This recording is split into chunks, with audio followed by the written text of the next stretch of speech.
네, 안녕하세요. NLS 박종대입니다. 오늘은 또 주말이죠. 그래서 박보의 사랑방 코너를 또 만들어 봤습니다. 오늘은 숫자의 중요성에 대해서 좀 말씀을 드리려고 해요.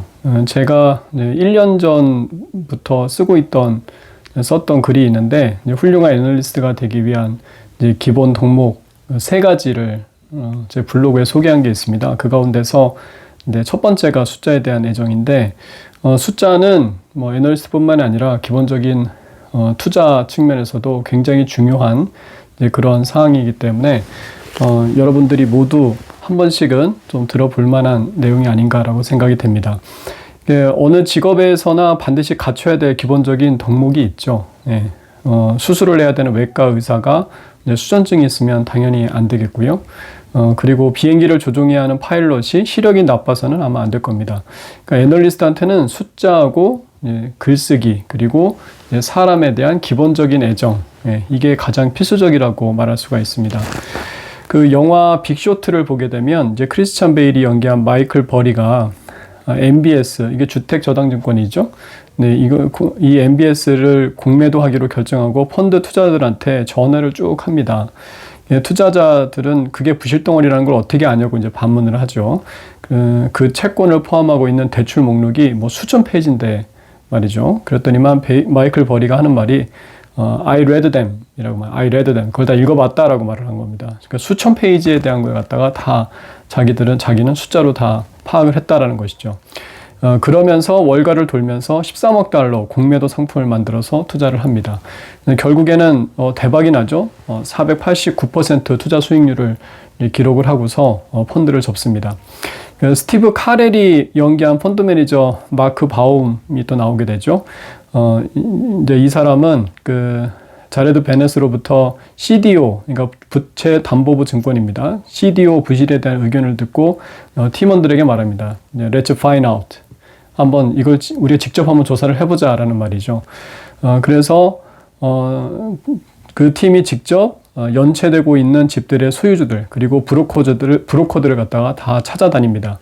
결국에 마지막 날 만난 그 스트리퍼가 집값의 5%만 내고 집을 5채나 소유했다라는 말을 듣고서 이제 최종 공매도를 결정을 하게 됩니다. 그 헤지펀드는 10억 달러의 수익을 올렸죠. 그리고 마크 바움은 2억 달러를 수수료 그리고 인센티브로 받게 됩니다. 여기서 나오는 I read them 또는 let's find out 이라는 이런 말들이 투자에 있어서 리서치가, 숫자가 얼마나 중요한가를 보여주는 사실은 핵심적인 경구다라고 저는 생각을 합니다. 모든 투자와 사업이 아이디어에서 다 출발을 하죠. 아이디어에서 출발합니다만은 그런 비전하고 현실의 괴리 때문에 실패를 합니다. 그러니까 그 아이디어가 수익을 내기에는 시기적으로 너무 빠르거나 또 늦을 수가 있습니다.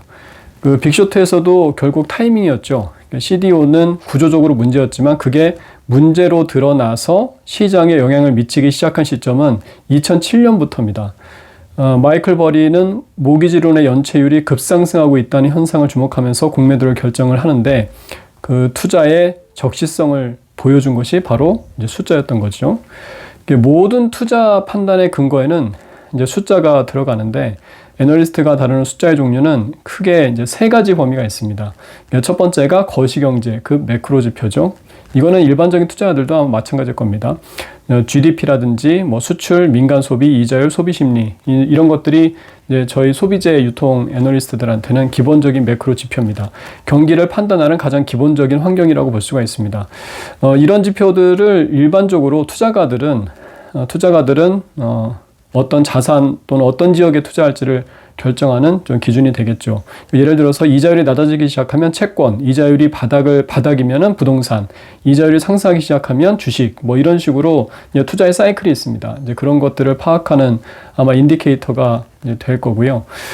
주식을 투자한다면 어느 산업을 투자할 것인가 결정할 때도 상당히 유용하다고 볼 수가 있습니다. 예를 들어서 환율이 상승하고 있으면 IT나 자동차 같은 이런 수출주가, 그리고 환율이 하락하고 있으면 유통, 음식료, 의류와 같은 그런 내수주가 유리해진다고 볼 수가 있습니다. 이거는 아주 일반적인 겁니다. 그럼 그때그때 상황에 따라서 좀 달라질 수가 있습니다. 예를 들어서 뭐 반도체가 쇼티지다 그러면은 뭐 환율이 상승하고 있든 하락하고 있든 별로 중요하지가 않겠죠. 그리고 이제 두 번째로 저희들이 보는 게 산업지표입니다. 산업지표. 이거는 이제 개별 섹터별 고유의 숫자들이라고 볼 수가 있습니다. 예를 들어서 철강세트는 철광석의 가격, 조선은 이제 글로벌의 수주량, 자동차 같은 경우에는 미주, 유럽, 중국의 판매량, 음식료 같은 경우에는 곡물 가격, 이런 것들이 이제 산업지표에 해당한다고 볼 수가 있습니다.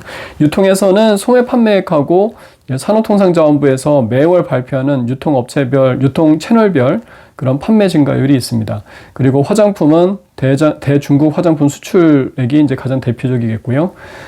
이를 통해서 해당 산업이, 각 산업이 업사이클에 있는지 또는 다운사이클에 있는지, 이런 것들을 파악할 수가 있습니다. 셋째는 이제 개별 업체별 숫자라고 볼 수가 있습니다. 매출과 영업이익이 뭐 기본이 되겠죠. 거기에 부채 비율이라든지 재고자산, 현금성 자산과 유형자산 투자, 이런 각종 재무제표가 가장 기본이 된다고 볼 수가 있습니다. IR저를 통해서 투자 계획이라든지 실적 가이던스 같은 것을 알 수가 있죠. 얼마 전에 4분기 실적 발표하게 되면서 대부분의 업체들이 이제 이런 것들을 공시를 하거나 또는 IR저를 싣거나 또는 컨퍼런스 콜을 통해서 제시를 했습니다.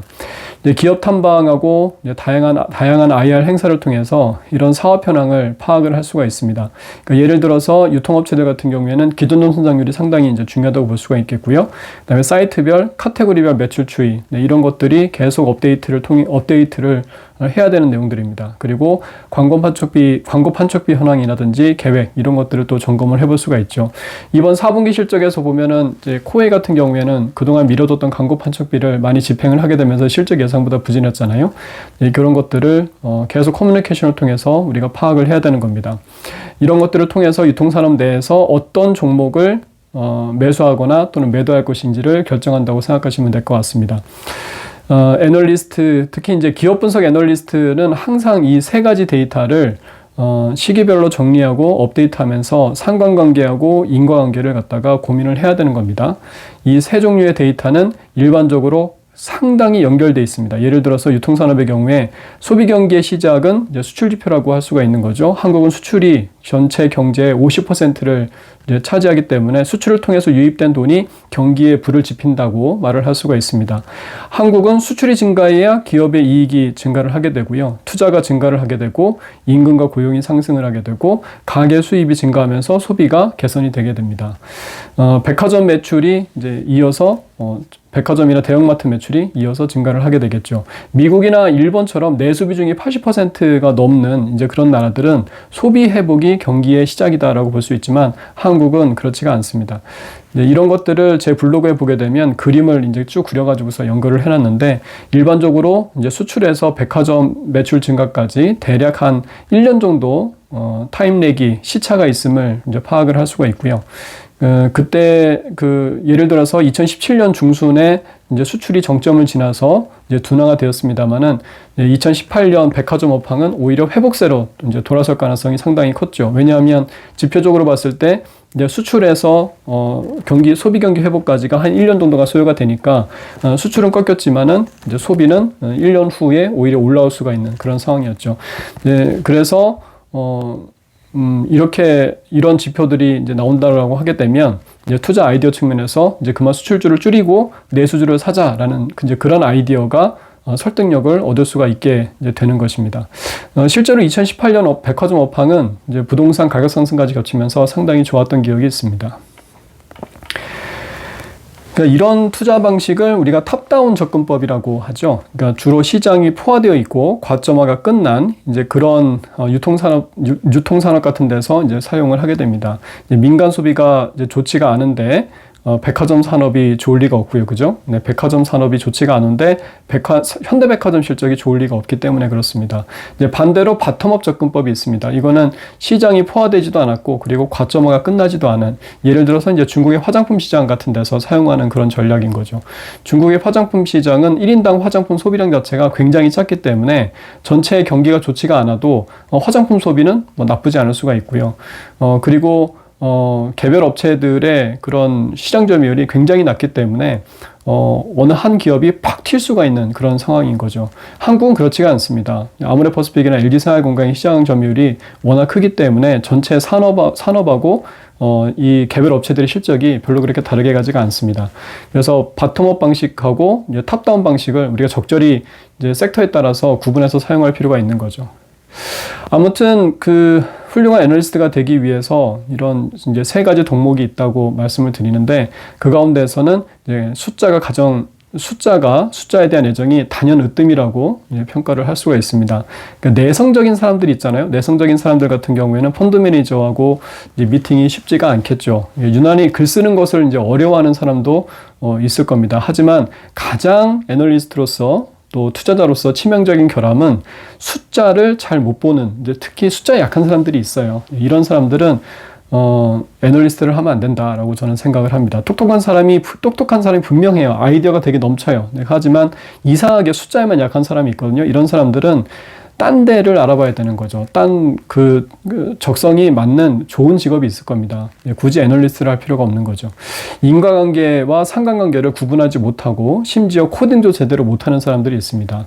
뭐 RA들 가운데서도 이제 이렇게 하다가 끝내는 이제 다른 또 이직한 사람들도 있는데, 이런 사람들은 애널리스트를 하면 안 되죠. 일반 사무직이나 제조업 같은 경우에는 팀제로 움직이잖아요. 그렇기 때문에 개인이 잘못을 하더라도 보고라인이나 이런 그 옆에 있는 사람들의 어떤 지적을 통해 가지고서 이걸 수정을 할 수가 있어요. 하지만 애널리스트 같은 경우에는 섹터별로 고유의 내용과 영역이 있기 때문에 오류를 잡아내기가 대단히 어렵습니다. 그렇기 때문에 결국 투자자들의 혼란으로 이어지고요. 그런 잘못된 리포트가 나가면, 그렇게 되면 그 투자자의 이제 자산을 상당히 훼손시킬 수가 있는 거고, 애널리스트 스스로에게도 상당히 깊은 상처가 이제 될 수가 있습니다.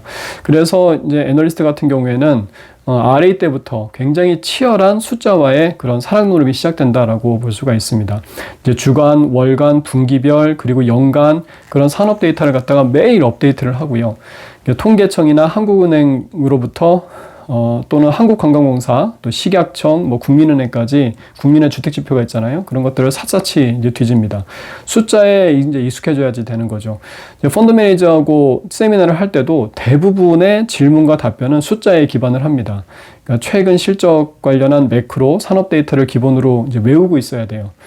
숫자를 근거로 한 대답이 훨씬 이제 설득력 있고 또 신뢰가 가기 때문이죠.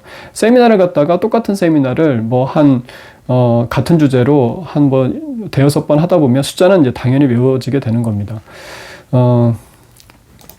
이제 보게 되면 그 전략가나 이코노미스트들 같은 경우에는 이제 굉장히 어마어마한 데이터들을 다루게 되거든요.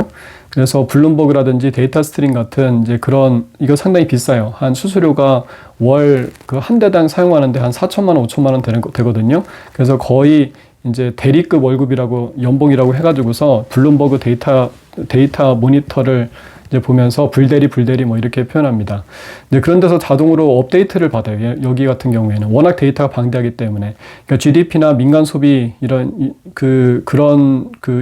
절대 금액을 업데이트하는 애널리스트는 이제 전략가나 이런 데들은 없습니다. 대체로 이제 증가율을 많이 자동으로 업데이트를 하게 되죠.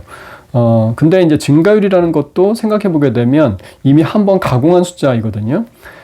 전략이나 경제 섹터에 비해서 상대적으로 개별 섹터 애널리스트들은 데이터의 종류가 적고요. 좀 더 세부적인 데이터를 이제 다뤄야 합니다. 이런 섹터 애널리스트들 같은 경우에는 데이터베이스를 만들 때 로 데이터를 기본으로 구축하는 것이 좋다라고 제가 항상 코멘트를 합니다. 그러니까 소매 판매액이나 화장품 수출액과 같이 절대적인 금액을 갖다가 코딩을 해놓는 것이죠. 그래야 산업의 크기하고 회사의 매출 규모가 머릿속에 이렇게 잡힙니다. 이 시장의 규모가 30조다, 또 40조다. 그리고 증가할 뿐만 아니라 매출의 비중, 시장 점유율 같은 다양한 파생적인 데이터를 스스로 만들어낼 수가 있습니다. 그러니까 애널리스트는 되도록이면은 로우 데이터를 직접 핸들링하는 이제 그런 습관을 갖다가 들여야 되는 거죠.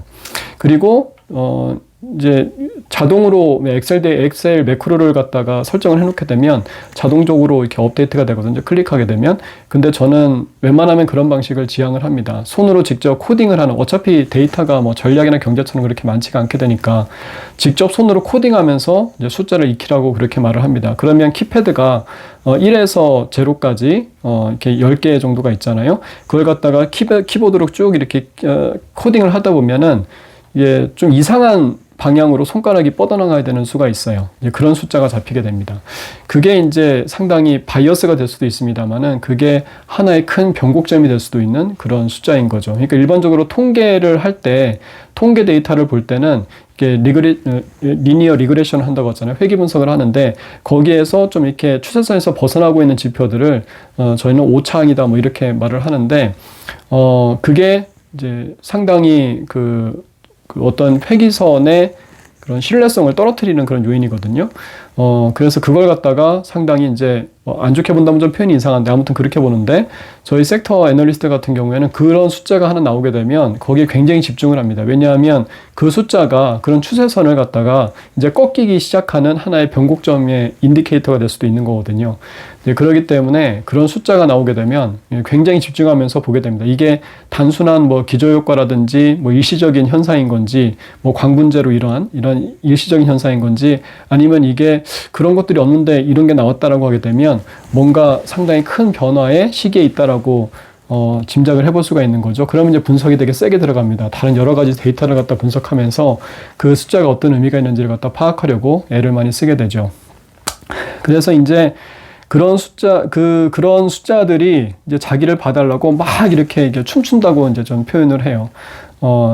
내가 지금 되게 중요한 숫자거든 하면서 이제 춤추는 이제 그런 데이터들이 있게 되는 거죠. 그러면은 제 경험상으로는 그런 숫자들이 보이면 반드시 그래프를 그려봐야 됩니다. 이게 어떤 상관관계와 인과관계가 있는지 그리고 리포트를 이제 써야 됩니다.